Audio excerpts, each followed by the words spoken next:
fucking individual.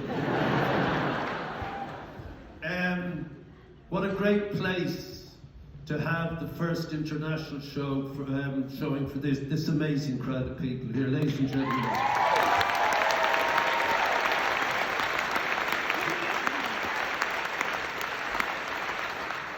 And I've toured Canada till I'm blue in the face, so thank you for that. But these musicians, fucking hell.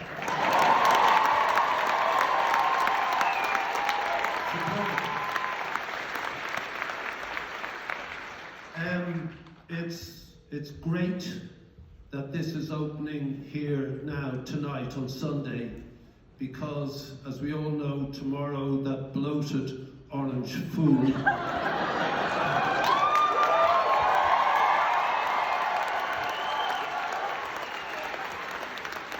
south of the border is threatening this country with economic warfare.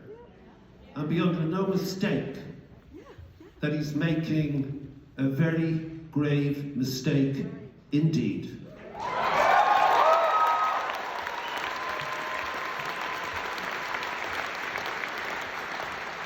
Because of this narcissistic, greedy, selfish fool thinks that he can take on Europe, Mexico, Canada, and China. Together, he is very delusional, ladies and gentlemen.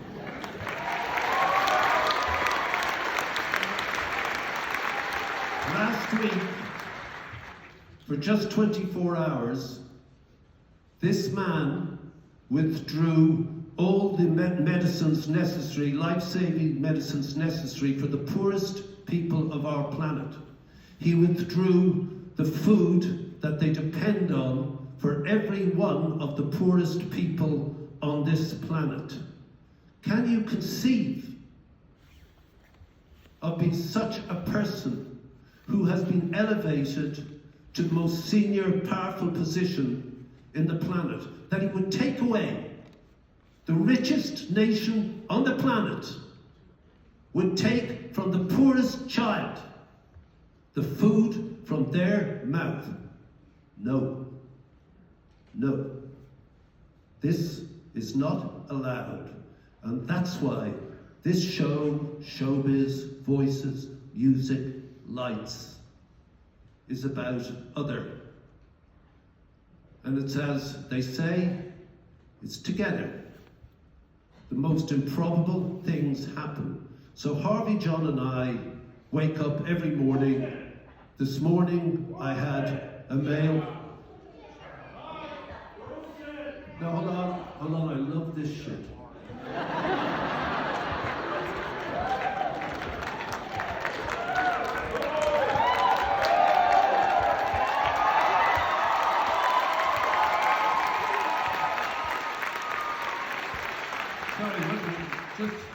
They say in Ireland, cunis, that means silence. One voice. What did you say, dude? Wanker.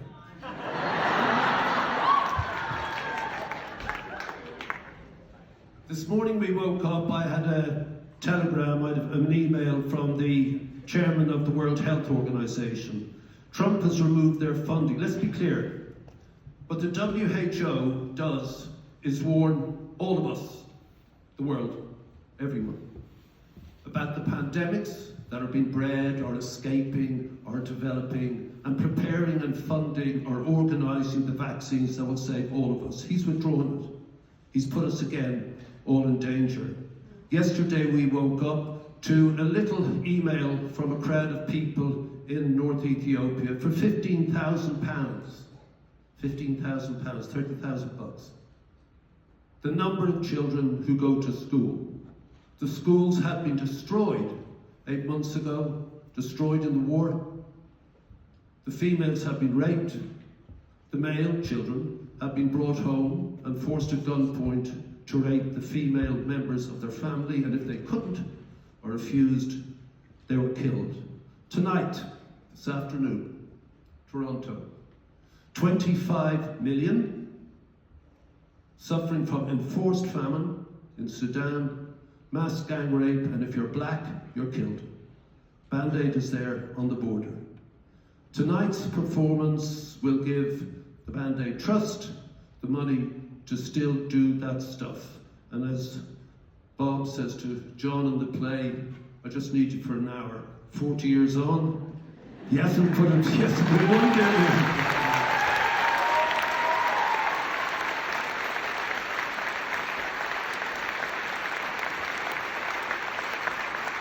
So I've said enough, and when we watch this thing, it's odd, obviously, and embarrassing to see a character you on the stage. And obviously it's not, obviously it's a cartoon, everybody can see that, you know. He's really shit at playing me, you know, but, or John, or Harvey. But it's important. Pop music became important. Anything's important if we want it to be, if we want it to mean something other than what it is. These people make what we do every night important and remind us of why we did it in the first place. And your appreciation of this afternoon and hopefully full houses for the rest of the time. Canada, I want to tell you that if it wasn't for Brian Stewart and CBC back in 1984, 1985, then a lot of this wouldn't have happened. As the play says, it was Brian's film.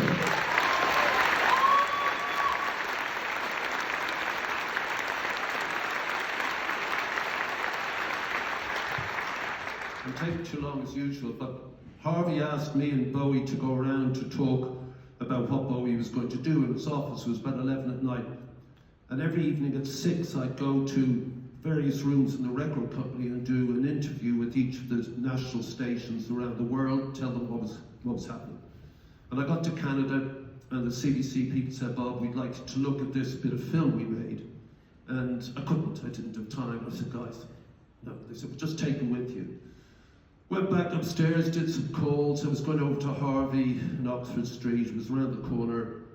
I was on the phone to someone, I slipped the video in, and what I saw was beyond measure appalling. So I ran around to Harvey's, and David was there, and we were talking about what I was going to do. So with your David Bowie, 5 songs would be great. And but before we work out what songs we want to do, let's watch this. And Bowie sat there, and tears came down his face. And what had happened was CBC couldn't show this stuff. It was too much for me, David, Harvey, or you. It was the pornography of poverty. It was an obscenity. And it was these innocents, as Craig described, in the epitome of devastation. And David said, I'm giving up a song. And I said, please don't. If you give up a song, people will go and make tea. They won't come back. We lose them, they're gone. And he said, I'm giving up a song or I'm not doing the show. Okay. He wanted to show it, and Harvey freaked out. He said, the BBC will shut down the international feed. They won't show it. That's why CBC didn't show it. He said, I'm showing it at the end.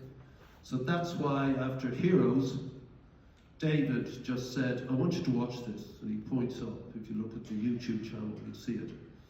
And this was the world, its youth, its beauty, its health, all in front of those screens.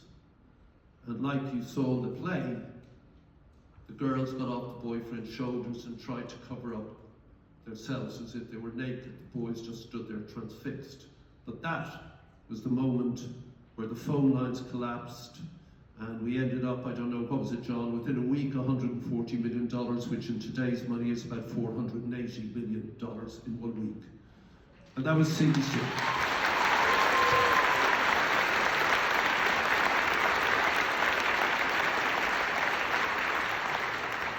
Still goes on. Be under no doubt, as the play points out, you hand on the baton to the next crowd of people. Be under no doubt that when we do it together, that as Craig says, as Bob says in the play, then it's politics, then it's game on, then things change. Ladies and gentlemen, the world is not immutable. Things change, and we can change them. Thank